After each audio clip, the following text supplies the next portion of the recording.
Hi hello నమస్తే అందరికి ఎలా ఉన్నారు, బాగున్నారా?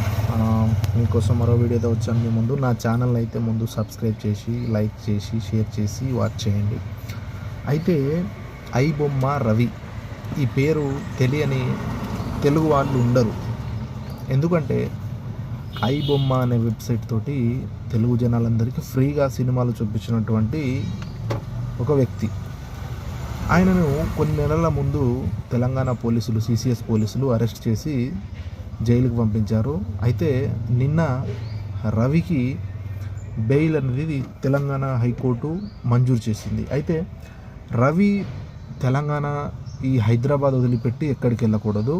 అలాగే ప్రతిరోజు కూడా వచ్చి సిసిఎస్ పిఎస్లోకి వచ్చి సైన్ చేయాల్సి ఉంటుంది, కలిసిపోవడం ఉంటుంది పోలీసులను. అదేవిధంగా రవికి మరొక కండిషన్ పెట్టింది హైకోర్టు. ఆ కండిషన్ ఏంటో తెలుసా?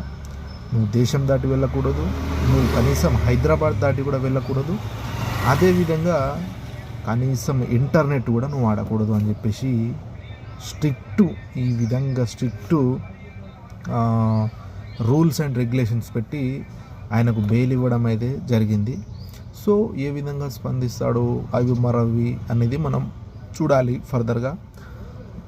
ఇంటర్నెట్ ఎందుకు వాడొద్దు, ఎంత లిమిట్ వాడాలి, ఒకవేళ ఇన్ కేస్ ఏమైనా ఎమర్జెన్సీ అయితే ఏంటి అంటే ముందుగా పోలీసుల పర్మిషన్ తీసుకొని వైఫై కూడా యూజ్ చేయకూడదు. కనీసం ముందుగా పోలీసుల పర్మిషన్ తీసుకొని ఆ తర్వాత పర్పస్ రీజన్ ఏంటో చెప్పి, అది కూడా ఎమర్జెన్సీ అయితేనే తప్ప ఐబొమ్మ రవి తను ఇంటర్నెట్ వాడడానికి వీల్లేదు అని చెప్పేసి ఫుల్ స్ట్రిక్ట్గా హైకోర్టు అనేది చెప్పడం జరిగింది.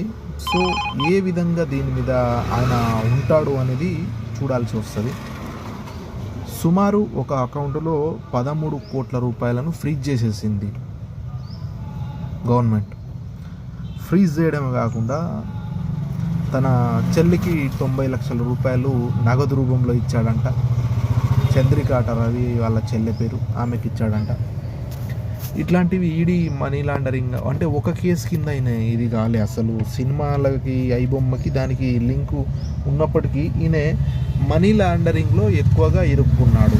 ఎందుకంటే భారత్ నుంచి అటు మన ఆ రాష్ట్రం నుంచి ఇక్కడికి, ఆ దేశం నుంచి ఇక్కడికి హవాలా ఏదో జరిగినట్టు, ఇల్లీగల్గా జరిగినట్టు మనీ లాండరింగ్లో ఈడీ ఇన్వాల్వ్ అయింది ఆ కేసులో. కాబట్టి ఇంత స్ట్రాంగ్ అయింది.